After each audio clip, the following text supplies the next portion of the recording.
को मारो।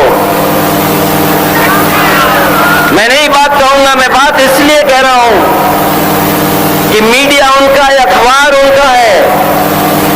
कोई बात यहां से निकलेगी तो उसका रास्ता और रूप क्या होगा, इसलिए मैं ये दो नारे याद दिला रहा हूं। अगर आप उस नारे पर बहस करोगे तो हम इन दो नारों पर बहस करेंगे कि तुमने 2 बार नहीं, 3 बार नहीं, 4 बार सरकार बहुजन समाज पार्टी की इन्हीं नारों को लेकर के सरकार बीजेपी ने बनवाने का काम किया था। अगर आज जरूरत किसी बात की है तो समाज को जोड़ने की बात हो, और मैं आपको भरोसा दिला सकता हूं समाजवादी आंदोलन जो नेताजी ने शुरू किया, जो डॉक्टर राम मनोहर लोहिया ने जो रास्ता दिखाया, वो वही रास्ता है जो बाबा साहब का रास्ता है, वो वही रास्ता है जो मान्यवर काशीराम जी जिस रास्ते से चले, कोई दूसरा रास्ता नहीं है। और जो लोग नारा ये दे रहे हैं, सबका साथ, सबका विकास, सबका विश्वास, मैं उससे जानना चाहता हूं कि जब तक समाज नहीं गिना जाएगा तब तक सबका साथ, सबका विकास कैसे संभव है। अगर आप चाहते हो कि सबका साथ, सबका विकास हो तो जाति जनगणना होनी चाहिए, और बिना जाति जनगणना के न सामाजिक न्याय संभव है और न ही सबका साथ, सबका विकास संभव है। क्योंकि जिस रास्ते पर भारतीय जनता पार्टी देश और समाज को ले जा रही है, हमारे आपकी कोई पहचान नहीं होगी, हमारी आपकी कोई गिनती नहीं होगी। क्योंकि जिस तरह के फैसले ले रहे हैं, मैं इतिहास के पन्नों में दोबारा पलट करके बताना चाहता हूं कि इस देश में अंग्रेजों का राज था। अंग्रेज खुद नहीं आए थे, एक प्राइवेट कंपनी आई थी और वो प्राइवेट कंपनी कारोबार कर रही थी। उस पर फौज के अधिकार, कानून के अधिकार नहीं थे। लेकिन ब्रिटेन में एक कानून पास हुआ था और उस कानून के बाद वो कंपनी सरकार बन गई थी। और आज हम देखते हैं कि ये सरकार लगातार वो कानून लागू कर रही है जिससे कि हर चीज का, जो सरकारी नौकरियों में आरक्षण था, भागीदारी थी, आखिर क्या वो कैसे मिलेगी। और अगर आप देना चाहते हैं तो हम बहुजन समाज के लोग केवल एक ही चीज चाहते हैं कि हमारी भी गिनती हो जाए और गिनती के हिसाब से हमें हक और सम्मान मिल जाए। लड़ाई बड़ी जरूर है, लंबी लड़ाई भी है। हम समाजवादियों ने कोशिश कई बार की है, कई एक्सपेरिमेंट किए, कांग्रेस का साथ भी लिया। बहुजन समाज पार्टी जो 0 से 10 पहुंच गई थी, 0 से 10,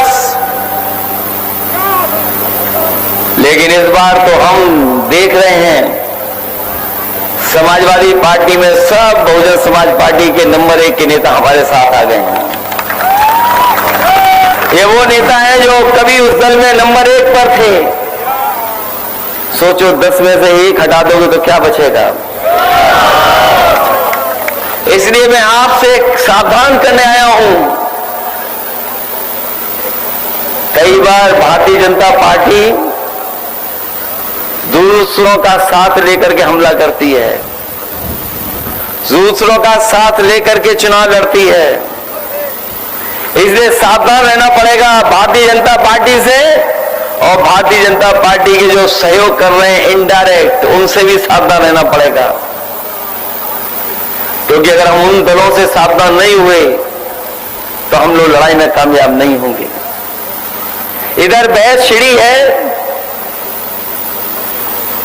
कि पढ़ाई में कौन आगे है। वो बात मैं नहीं कहूंगा जो दूसरे दल के नेता कह रहे हैं। ना हम मार्कशीट मांग रहे हैं, ना कोई सर्टिफिकेट मांग रहे हैं। हम तो ये कह रहे हैं कि दिल्ली वाले ज्यादा पढ़े लिखे हैं कि यूपी वाले ज्यादा पढ़े लिखे हैं। अगर दिल्ली वाले ज्यादा पढ़े लिखे हैं तो यूपी वाले नंबर 2 पर हैं। और यूपी वालों की पढ़ाई लिखाई तो हमने देख ली है, अब सदन में देख ली उनकी पढ़ाई हमने।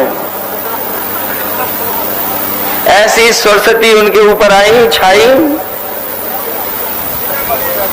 कि उन्होंने कह दिया 56 में 46 यादव हो गए।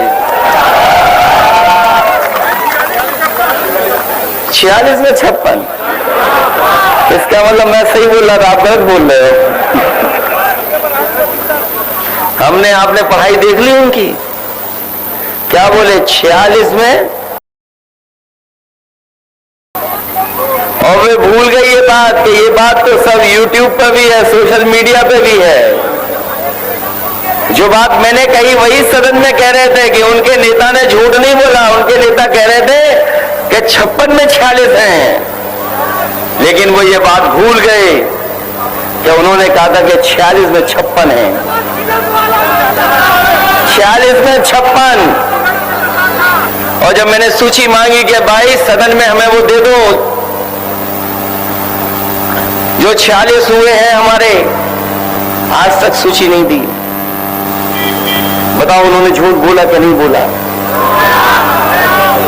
और केवल एक बार झूठ नहीं बोला उन्होंने। जिन्होंने बजट को देखा होगा, बजट में क्या कहा कि हमने इतने रोजगार दे दिए, इतने नौकरी दे दी है कि उत्तर प्रदेश में अब बेरोजगारी दर केवल 4 कुछ बची है। और इसका मतलब यह है कि 100 में 4 ही के